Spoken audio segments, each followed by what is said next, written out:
Palang araw po sa ating lahat. Ako nga po pala si Angel Jen Agner at welcome po sa aking 365 Daily Devotion ni Pastor Russell Ocampo, Seminary Edition. At ngayong araw po ay September 30, 2025 at ang topic po natin ngayong araw ay Sex and Theology.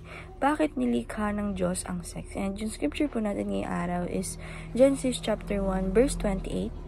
And sabi po dito sa ating concept na sex and purpose, sex is not merely physically pleasure but a purpose gift from God. In scripture, sex is designed for union, procreation, and covenant faithfulness. It reflects God's intention for intimacy, fruitfulness, and holiness, pointing to His creative power and covenant love. And yung sabi po dito sa ating scripture na Genesis chapter 1 verse 27 to 28. So God created mankind in His own image, and the image of God He created them. Male and female He created them. God blessed them and said to them, "Be fruitful and increase in number, fill the earth and subdue it, rule over the fish in the sea and the bird in the sky, over every living creature that moves on the ground." And sabi po dito sa ating teaching number 1, the purpose of sex is pleasure. Sabi po dito na yung purpose of sex daw is isa daw po itong pleasure na para sa atin na ito po din ay pleasure na ginagawa din lang po natin yung plan ng ating Panginoong Diyos. And teaching number 2, the purpose of sex is procreation.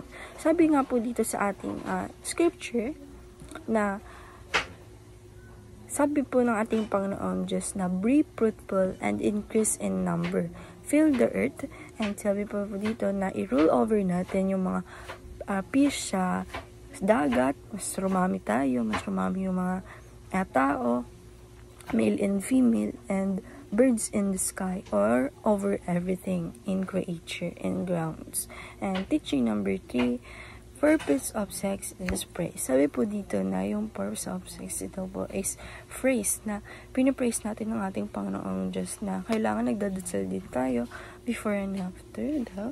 And yun po. And application number 1, praise God for sex. Sabi po dito na apply po natin sa sarili natin, sa life natin, na kapag tayo ay magawa ng mga ganyan na bagay, mas dapat pinapraise natin ng ating Panginoong Diyos and procreate and have lots of babies. Sabi po dito na apply po natin sa sarili natin or sa life natin na procreate po natin or procreation na sabi nga po sa ating scripture na magpakadami tayo. And application number 3, please your partner and vice versa. Sabi po dito na apply po natin sa sarili natin na mas maganda na talagang humingi tayo ng agreement ba sa partner natin or dapat vice versa tayo para yung love natin is nandun pa rin. And yung pag-praise natin sa ating Panginoong Diyos is nandun pa rin.